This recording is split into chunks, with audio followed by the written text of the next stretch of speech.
We are back with Talking Badgers. We are back with Seamus Rohrer. As the fallout continues from Chris McIntosh announcing Luke Fickell will return in 2026. And we're going to talk a little bit about McIntosh actually speaking with the media, answering some questions this morning on a Friday. It's Seamus Says on Talking Badgers.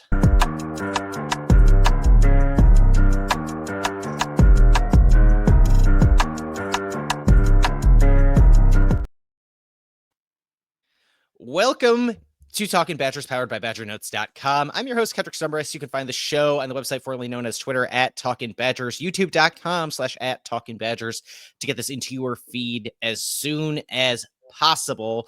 Joined today by BadgerNotes.com columnist Eugene, Oregon trippin', Seamus Rohrer today. Not a ton to talk about from that game. A great column I plugged earlier on the show, Seamus. You talking Mason Posa, Cooper Catalano. Thought that was a great piece. But Seamus, how you doing? I'm great, Kedrick. It's good to be back. Feels like it's been a little bit, but I appreciate you giving me a mouthpiece for my incoherent ramblings every so often. So here we are. When the news dropped yesterday, I mean, what came to mind was, one, I gotta go and hit live as soon as I can. And we did, I mean, 25, 26, 27, 28 minutes of me just hit live and let it rip yesterday. So that's in the feed previous to this, if you have not listened already. But then the next thing that came to mind was, okay, who else do we need to get on to talk about this? And you were, who came to mind next. And I think what just stuck out to me was one of the times you said, like, this is just therapy. There are only so many ways in which the written word can let it out. Sometimes you just gotta talk. So Seamus, the new news of the day, the week, the month, the year to come, quite frankly. Chris McIntosh announces that Luke Fickell will return in 2026. And whichever way you want to take that, I mean, what was your initial reaction to the news as a guy who, 2 months ago now said it is time for Wisconsin football to move on from Luke Fickell? Right. Yeah. So first of all, just not surprised. I think the writing was on the wall. I think that we understood that the buyout, especially in the neighborhood of 27 million, was really steep. I think we understood that McIntosh and his legacy are pretty directly tied to Fickell. I think we also understood that this is not a great year to get into the coaching market, the coaching carousel. No matter how high you are on Jason Eck, which that's a conversation for another time. But so ultimately I wasn't surprised, but I think I tweeted it out when I believe it was Pete Thamel first reported the news. It just feels like the definition of insanity, man. And I totally understand. I totally understand why this happened, especially when it did too, because you're staring down 4 games that you're not supposed to win, and you probably won't. And you're staring down a 2-10 record, and you're staring down having to tell your fan base after a 2-10 season that you're bringing your head coach back. So I fully understand like the news dump aspect of it. Let's just get it out there. But like I said, man, I just, barring a mass influx of cash, which can directly be spent on the roster, on players, and potentially coordinators. I think that's also a pretty big deal. But if that doesn't happen, again, running it back with Fickell feels like the definition of insanity to me. So many ways to take your response. I'm going to start with the buyout part of it, because I think that's close to where you started. As I mentioned at the top, Chris McIntosh was continuing his media tour this morning on ESPN Madison alongside Wilde and Tausch. And he was asked about the buyout figure, and was asked by Jason Wilde, is it a correct thing to say where you have the financial wherewithal to change the direction of your head coach? You could do that if you wanted to, but you're not doing it because you believe in Luke Fickell. And McIntosh, in no uncertain terms, said, yes, that's correct. He says, if I felt there is a need to make a change, I would not hesitate in making that change. Macintosh not putting this on the buyout. The record, it would be Right. just under $27.5 million if they were to fire Luke Fickell after the game against Minnesota. That is more than double what they paid Paul Christ $11 million to go away. Seamus, your reaction to, it's not necessarily about the buyout money. I think you could look at that a couple ways. And I think that, at this point, it's pretty hard to believe anything that comes out of Macintosh's mouth, which is really a shame. But if there's one thing I could believe, it's that he is prepared to make changes as soon as he sees fit, because we did see that with Paul Christ. I mean, that firing was pretty shocking at the time. So if there's one thing that I can believe, it's that, yes, he is prepared to make changes at the drop of a hat. I don't put that past him. But that also doesn't necessarily make me believe that Macintosh's belief in Fickle is the reason why he's keeping this going. In my opinion, I think it has to do with a lot of the other factors that I laid out earlier, such as the crowded coaching carousel where you're not even close to the best job available, and the significant amount of money it would cost just to run your coach out of town. I know he says that that's not an object, but I do still think that it's other factors more so than Macintosh actually believing in Fickle. I think that, strategically, financially, that's sort of more what he's looking at, as opposed to, oh, I totally believe that Fickle's the guy. There is, and I want to tap into, just because I don't want us to venture into slanderous territory here, us calling Macintosh liar. Not that I'm saying that's what you were doing, but I think there is a reasonable case for people to say, like, and I think it was Jim Polzine said something akin to this on Grant Bills's show out of the lacrosse radio affiliate on yesterday. Macintosh is not something of a super believable voice in No, he's the not. reasoning for this. And it's not just like, well, I don't believe him. It's because his motivations are what make it hard to believe him. Exactly. Right. The idea that he is tied together to Luke Fickell to some extent, whether or not that is true, that is the overwhelming perception. And maybe that goes to, him trying to hitch his wagon to Fickle's success, trying to decouple from he and Fickle, trying to couple his position to Chancellor Jennifer Mnuchin instead. It's just,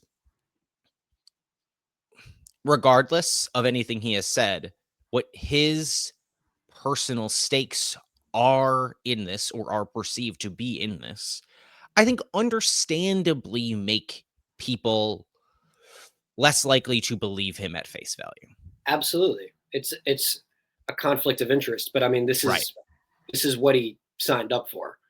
And so I agree. I'm not going to sit here and call Macintosh a liar, but I'm just saying that it is harder to take what he says, like you said, at face value, just due to what we all know. And that's the thing. It's not a secret. Everyone knows that at the moment, his legacy is currently tied to Fickle. Everyone knows that at the moment, it's incredibly expensive to fire this coach that he hired. And, everyone knows that at the moment, there's a lot of way more attractive open jobs right now on the market.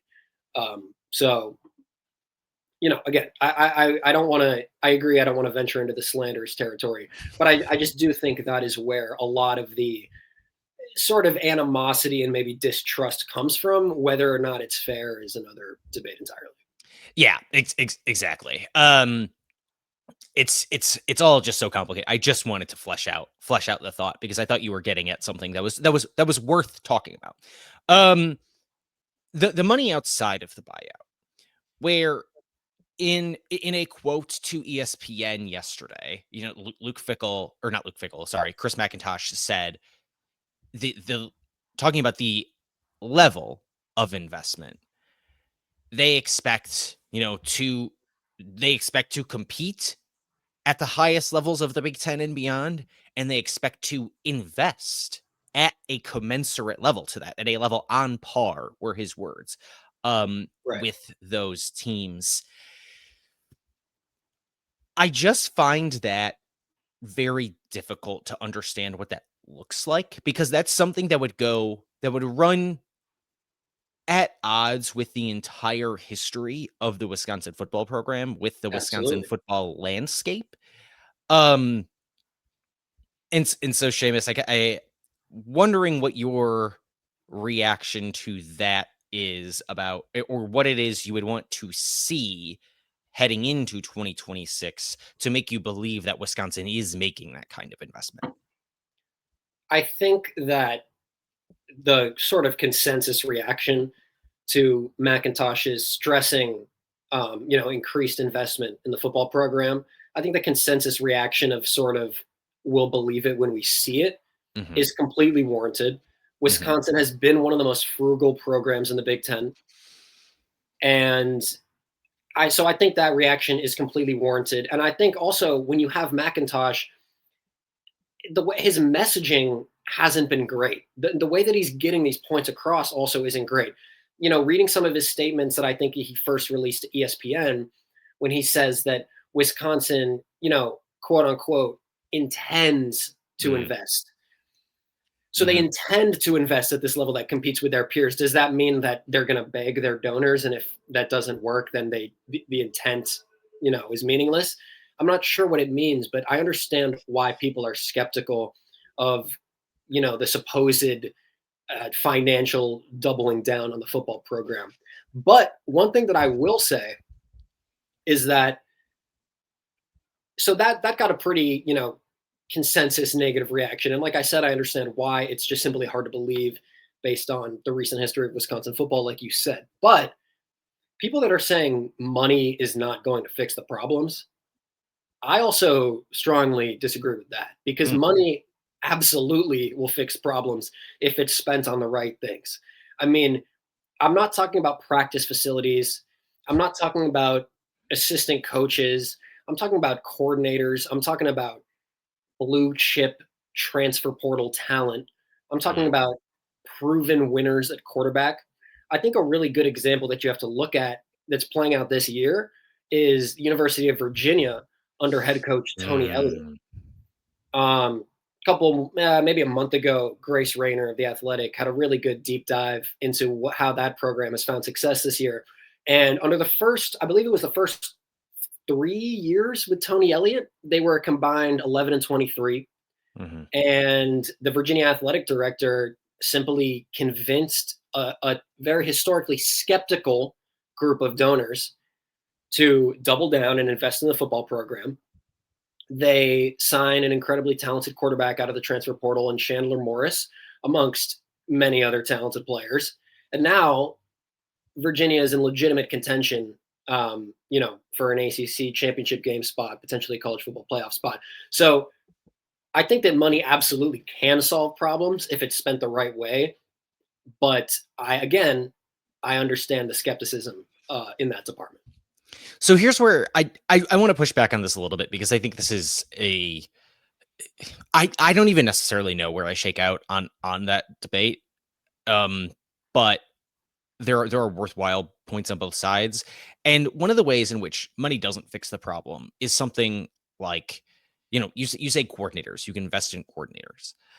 In the last 3 seasons, they have, like, retooled the shape, the structure of the defense each of the last 3 seasons, and it makes me wonder if every year they are fighting the last war, and that's not something that necessarily gets fixed with money unless you, get rid of Mike Tressel and you go hire somebody just absolutely phenomenal. Um Player development, which I know has been a significant sticking point. And yes, I plugged your column at the top for Mason Post and Cooper Catalano.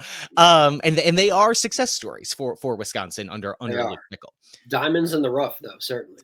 Right, but the rest of it is the rough and the offensive line. That's not something that gets fixed overnight. And there just are not a lot of fast 300-pound men on the planet to where you can go and find them to play tackle for you in the transfer portal. There are certain things that I am not convinced money can fix, because there are problems that the highest levels of college football programs still have, despite them having financial advantages over everybody else. No, I agree with that fully. And I think that you're right that it, depending on the problem, money will have a different impact. And especially in the offensive line. I mean, it's hard enough, like you said, it's hard enough to find talented offensive linemen as it is. And, everyone needs offensive linemen, essentially. And if you think you don't, you do, as Wisconsin learned this year. So everyone needs offensive linemen, and they're a premium in the portal. And, trench players in the trenches in general. I know the Badgers reeled in a lot of them in this past winter cycle. So I agree with that yes, in probably, unless you're hiring out of the top 5% of coordinators, that's probably not a huge change. But I still think that lots of positions on the roster, if you throw money to the transfer portal, you can improve the quality of play there. I think it's harder with some positions like the offensive line. But I definitely see where you're coming from, but I do think in certain problems are easier to solve with money than others. I think that's the right conclusion to come down with it. In terms of the, where do you get the money, and you talk about the intention is to invest that way. You and I were talking a little bit before we hit record about my previous career, and a lot of that was in fundraising, in fundraising for something of a not something you're going to get your money back in necessarily, right? And that is very much the same in college football. And what McIntosh had said in that interview to Badger Connect was, they have a plan and they've already begun to execute on that plan. What he said this morning to ESPN Madison was they are undergoing a strategy that overall it's a simple one, but it's not an easy one to execute. It will require all of us. He goes on a little bit later to say it's pouring gasoline on that fire that has already begun. As somebody who has spent a lot of time crafting fundraising pitches, making fundraising pitches, there's only so much gasoline you can throw on the fire of how many additional times you can ask somebody. Eventually that money runs out, and it just sounds like not only does this guy have the credibility issues to be making that ask, if you subscribe to the idea that your sale is only as good as your salesman that we were talking about at the top, but also how much juice is there to squeeze. And certainly they're not going to reveal the dollar figures that they're trying to get from any single person out of here, but it just sounds like we're going to try really hard. And I don't fully understand, and I don't think I'm going to be able to land this plane into a perfectly crafted question, by the way, as I continue. I don't fully understand what the whole point of the media tour at this point is, when you have nothing all that concrete to sell. And it would make a heck of a lot more sense if this came with just to throw out a name, like a Ted Kellner joint statement of, hey, by the way, to get you started, here's another 10 million. Right. I totally agree. And that's something I mentioned earlier.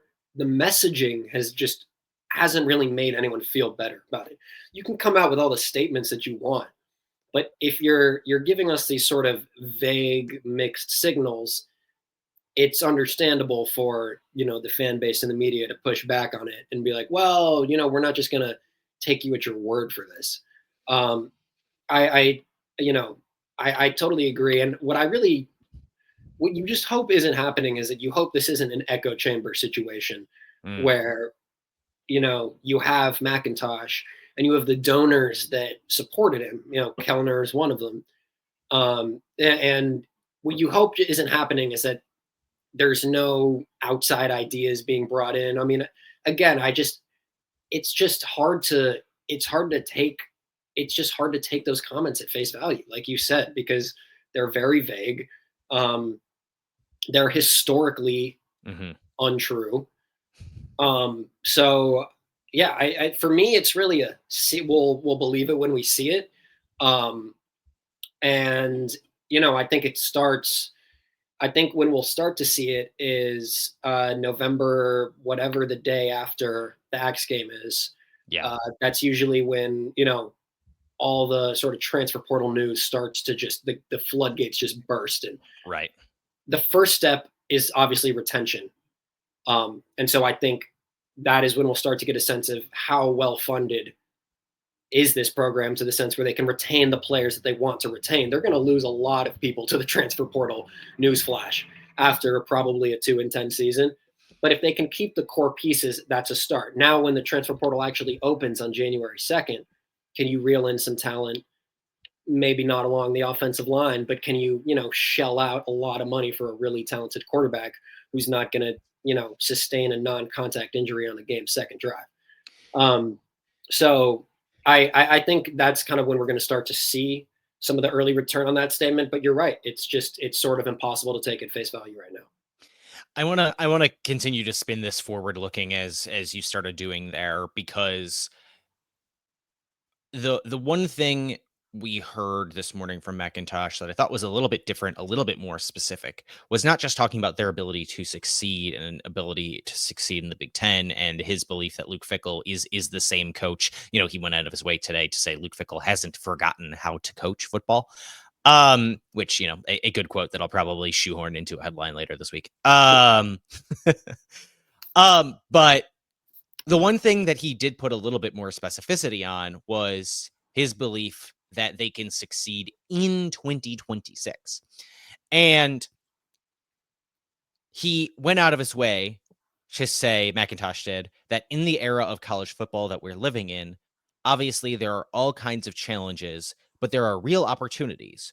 One of those opportunities is that you can turn things around quickly. He went on to say that there are other college football programs that have turned things around quickly. You mentioned Virginia, certainly in Indiana comes to mind, a program with no football history to speak of. And Macintosh says, that we have no reason to think Wisconsin cannot do something like that. Yeah, I know that's a lot of wishful thinking, and there's a lot of Luke Fickell, quote unquote, blind faith that you have to throw in here, and they got a mountain to climb. And but Seamus, what is your either level of belief, disbelief, or your understanding of what the path looks like moving forward for that kind of quick turnaround that leads to success in 2026? well, I actually agree with Chris McIntosh that yes, you can turn a team around incredibly quickly, and you listed some of the examples. There's plenty. I don't think Indiana's the best example, just because Kurt Signetti is just an absolute psychopath of football, and he is. I think he's an enigma in his own thing. Um, but I I will say that I do agree with him on that, in the sense that yes, you can flip a roster very very quickly. You can turn it around very very quickly if that money is invested into the right things, as we've been saying all show. So I don't know. There's something about him pointing to other examples, like, oh, Mm. look, we could do this. That's not the, I don't, that doesn't really give me that much confidence. But, you know, I agree with him that change can happen quickly. And that's why I was pushing back on the notion.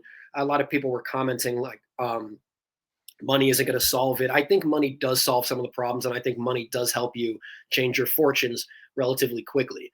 But that's kind of the bottom line. Are they going to have that money, and is it going to be spent correctly?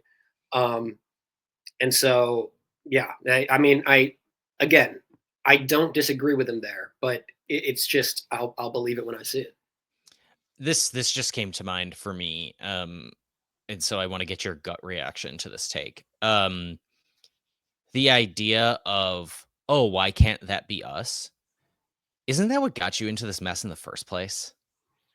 Yeah, I was about to say, like, there's just something that does not sit right with me about that sentiment.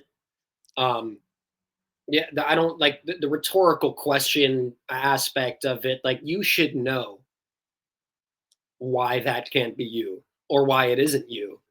Mm. Um, I totally agree, and I mean, I saw even in a statement, one of the it was one of the I think from that initial interview with a few reporters with Mhm. Macintosh, and he said one of the quotes. He said something about how, oh well, Fickle was a universally great hire at the time. He was viewed as a universally great hire. I think the word was unanimously. Unanimous. Unanimously. Right, right. And that's what I don't want to hear. That's what I'm saying with the whole echo chamber thing. I want Macintosh to be able to admit that he was wrong. And I'm not, and I have obviously, I believe that he was, and I've spilt lots of ink, doing so. But that is what I worry about when he phrases things like that, and when the messaging is so vague, that the echo chamber aspect of, are there any new ideas, or Mm. is this just people trying to cover their ass? That's certainly a very real worry. I'll take the Macintosh position on this for just a moment because I did for a little bit on yesterday's show too. But if you believe that, if you believe he's still the same coach, if you believe this is still the guy you thought you were getting, is this is the right decision. And you would be really out of luck if you let him go and he then goes and succeeds and builds something really strong somewhere in the Big 12, for example. With a program that actually funds him. But you have to be admitting defeat in a sense if you're saying, well, he's the right coach. We just didn't provide him with enough of an infrastructure to support him.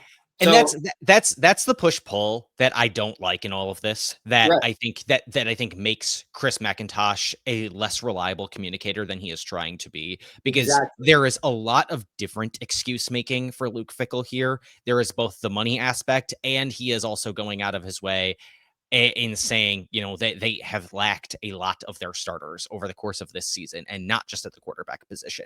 I think all of those things are fair, but like, which one is it? Did you have a roster that you assembled that you believe in, and that's the problem, is that it's not available? Or is the problem that you did not have the money to assemble a roster that you would otherwise believe in? Right. You Those can't, things are in contradiction to one another, of and they are course, trying to have both right now. of course, you can't say both of them.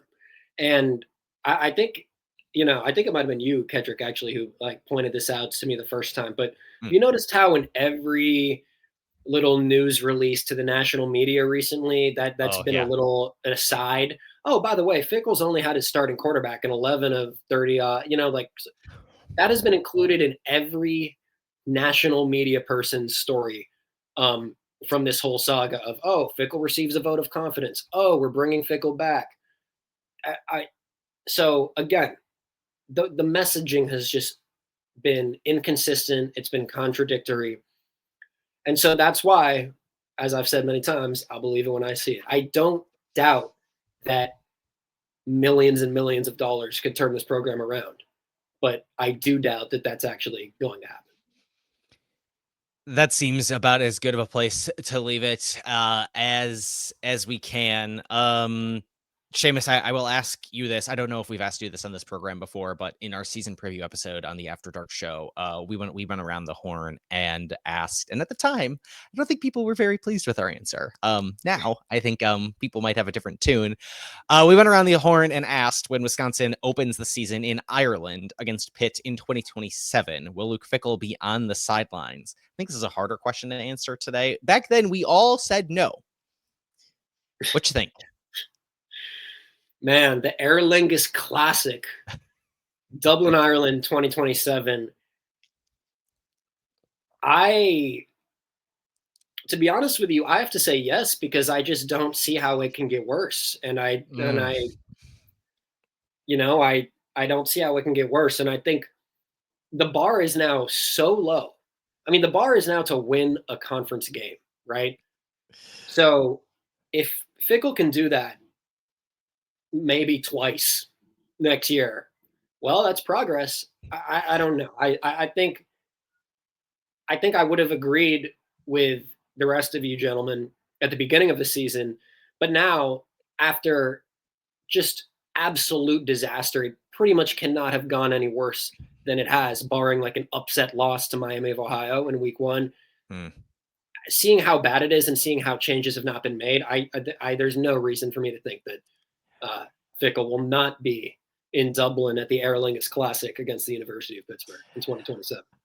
I might be there with you. 3 public votes of confidence in 47 days is yeah. Okay. This has been Talking Badgers for BadgerNotes.com for Seamus Rohrer. Go find him, find his work. I'll link the Cooper Catalano Mason Posa quote column in the show notes again because it was good. Thanks, and man. I liked it. It made me feel good. Yeah. About those guys. Yeah, We'll they've be got a back. couple good linebackers. They're football ass football guys, man. Like that's incredibly true No, by those are some my football limited players for interactions with sure. them. Okay. We'll be back this evening live after the Northern Illinois Wisconsin basketball game inside the Kohl Center. That should be a lot of fun, a good palate cleanser for Badger fans on a Friday night. We'll do that and get back with you all very soon. For Seamus, for Dylan, for myself on Wisconsin.